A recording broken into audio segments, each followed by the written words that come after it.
PSC current അഫയേഴ്സിൻ്റെ 16-ാം ദിവസത്തിലേക്ക് എല്ലാവർക്കും സ്വാഗതം. ഇന്ന് നമുക്ക് മാർച്ച് 5, 2026 കറണ്ട് അഫയേഴ്സ് നോക്കാം. ഒന്നാമത്തെ ക്വസ്റ്റ്യൻ, മലയാള ഭാഷാ ബിൽ 2025 അംഗീകാരം നൽകിയ കേരള ഗവർണർ ആരാണ്? ആരാണ് കേരള ഗവർണർ? രാജേന്ദ്ര ആർലേക്കർ. രാജേന്ദ്ര ആർലേക്കർ ആണ് മലയാള ഭാഷാ ബിൽ 2025 അംഗീകാരം നൽകിയ കേരള ഗവർണർ. അദ്ദേഹത്തിന്റെ പേരെന്താണ്? രാജേന്ദ്ര ആർലേക്കർ. അടുത്ത ക്വസ്റ്റ്യൻ, മലയാള ഭാഷാ ബിൽ പ്രകാരം ഏത് ക്ലാസുകൾ വരെ മലയാളം നിർബന്ധമാക്കാനാണ് തീരുമാനിച്ചത്? 1 മുതൽ 10 വരെ. 1 മുതൽ 10 വരെയുള്ള ക്ലാസ്സുകാർക്കാണ് മലയാള ഭാഷാ ബിൽ പ്രകാരം മലയാളം കമ്പൽസറി ആക്കിയിരിക്കുന്നത്. അടുത്ത ക്വസ്റ്റ്യൻ, മലയാള ഭാഷാ ബിൽ പ്രകാരം സർക്കാർ ഉത്തരവുകൾ ഏത് ഭാഷയിൽ നൽകാനാണ് നിർദ്ദേശിച്ചിരിക്കുന്നത്? മലയാള ഭാഷയിൽ തന്നെ. അപ്പോൾ സർക്കാർ ഉത്തരവുകളൊക്കെ ഏത് ഭാഷയിൽ നൽകാനാണ് നിർബന്ധം ആക്കിയിരിക്കുന്നത്? മലയാള ഭാഷ. അടുത്ത ക്വസ്റ്റ്യൻ, കരയിൽ നിന്ന് ആകാശത്തേക്ക് പ്രഹരിക്കാനുള്ള ഹ്രസ്വദൂര മിസൈൽ സംവിധാനം ഇന്ത്യ ഏത് രാജ്യത്തിൽ നിന്നാണ് വാങ്ങാൻ തീരുമാനിച്ചത്? എന്താണ് ആ മിസൈലിന്റെ പേര്? ഹ്രസ്വദൂര മിസൈൽ. ഏത് രാജ്യത്ത് നിന്നാണ് വാങ്ങാൻ തീരുമാനിച്ചത്? റഷ്യ. റഷ്യയിൽ നിന്നാണ് കരയിൽ നിന്ന് ആകാശത്തേക്ക് പ്രഹരിക്കാനുള്ള ഹ്രസ്വദൂര മിസൈൽ സംവിധാനം ഇന്ത്യ റഷ്യയിൽ നിന്നാണ് വാങ്ങാൻ തീരുമാനിച്ചത്. ഇവിടെ നിന്നാണ്? റഷ്യ. മിസൈലിന്റെ പേരെന്താണ്? ഹ്രസ്വദൂര മിസൈൽ. അതിന്റെ ഉപയോഗം എന്താണ് പറഞ്ഞുതരാം. നാവികസേന കപ്പലുകളിൽ നിന്ന് ആകാശത്തു നിന്നുള്ള ഭീഷണികളെ തകർക്കാൻ. അപ്പം ഈ നാവികസേന കപ്പലുകളിൽ നിന്നൊക്കെ ആകാശത്ത് നിന്നുള്ള ഭീഷണികളെ തകർക്കാനായിട്ടാണ് നമ്മുടെ ഈ ഹ്രസ്വദൂര മിസൈല് വന്നിരിക്കുന്നത്.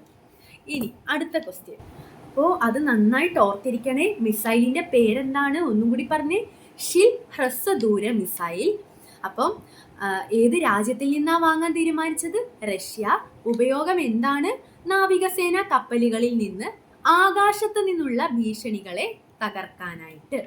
ഇനി അടുത്ത ക്വസ്റ്റ്യൻ, സംസ്ഥാനത്തെ ആദ്യ റൂറൽ ജില്ലാ ജയിൽ സ്ഥാപിതമാകുന്നത് എവിടെയാണ്? എവിടെയാണ്? വടകര. അപ്പോൾ വടകരയിലാണ് ആദ്യ റൂറൽ ജില്ലാ ജയിൽ സ്ഥാപിതമാകുന്നത്.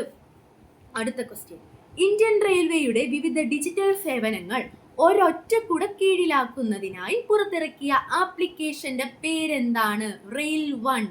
അപ്പോൾ റെയിൽ 1 എന്നാണ് ഇന്ത്യൻ റെയിൽവേയുടെ വിവിധ ഡിജിറ്റൽ സേവനങ്ങൾ ഒരൊറ്റ കുടക്കീഴിലാക്കുന്നതിനായി പുറത്തിറക്കിയ ആപ്ലിക്കേഷൻ. എന്താണ് പേര്?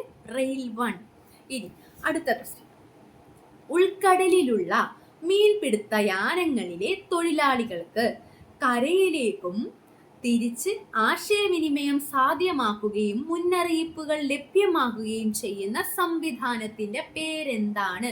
എന്താണ് ആ സംവിധാനത്തിന്റെ പേര്? നഭ് മിത്ര. നഭ് മിത്ര എന്നാണ് ഉൾക്കടലിലുള്ള മീൻപിടുത്ത യാനങ്ങളിലെ തൊഴിലാളികൾക്ക് കരയിലേക്കും തിരിച്ചും ആശയവിനിമയം ആശയവിനിമയം സാധ്യമാക്കുകയും മുന്നറിയിപ്പുകൾ ലഭ്യമാക്കുകയും ചെയ്യുന്ന സംവിധാനമാണ് നഭ് മിത്ര. അടുത്ത question, Kerala development and innovation strategic council, അതായത് KDISC സ്ഥാപിക്കുന്ന കേരള ജീനോം ഡേറ്റ് സെന്റർ ഉദ്ഘാടനം ചെയ്യുന്നത് ആരാണ്? പിണറായി വിജയൻ. അപ്പോൾ പിണറായി വിജയനാണ് Kerala development and innovation strategic council, അതായത് KDISC സ്ഥാപിക്കുന്ന കേരള ജീനോം ഡേറ്റ സെന്റർ. എന്താണ്? കേരള ജീനോം ഡേറ്റ സെന്റർ ഉദ്ഘാടനം ചെയ്യുന്നത്. പേരെന്താണ്? പിണറായി വിജയൻ. അപ്പോൾ നമ്മളിപ്പോ കുറച്ച് കറണ്ട് അഫയേഴ്സ് പഠിച്ചു അല്ലേ? അപ്പം ഈ പഠിച്ചതിൽ നിന്ന് ഞാനൊരു ക്വസ്റ്റ്യൻ ചോദിക്കാം. നിങ്ങൾക്ക് ഉത്തരം പറയാൻ സാധിക്കുന്നുണ്ടോ എന്നൊന്ന് ടെസ്റ്റ് ചെയ്യാം. ക്വസ്റ്റ്യൻ ഇതാണ്, സംസ്ഥാനത്തെ ആദ്യ റൂറൽ ജില്ലാ ജയിൽ സ്ഥാപിതമാകുന്നത് എവിടെയാണ്? എവിടെയാണ് സംസ്ഥാനത്തെ ആദ്യ റൂറൽ ജില്ലാ ജയിൽ സ്ഥാപിതമാകുന്നത്? നിങ്ങൾക്ക് ഈ ക്ലാസ് കേട്ടത് വെച്ചിട്ട് ഓർമ്മയുണ്ടെങ്കിൽ കമന്റ് ചെയ്യുക. അപ്പോൾ ഇന്നത്തെ കറണ്ട് അഫയേഴ്സ് ഇവിടെ അവസാനിക്കുകയാണ്. നാളെ വീണ്ടും പുതിയ അപ്ഡേറ്റ്സ് ആയിട്ട് കാണാം. എല്ലാവർക്കും നമ്മുടെ ക്ലാസ് ഇഷ്ടമാവുന്നുണ്ടെങ്കിൽ ലൈക്ക് ചെയ്യുക, സബ്സ്ക്രൈബ് ചെയ്യുക, കമൻറ്റ് ചെയ്യുക.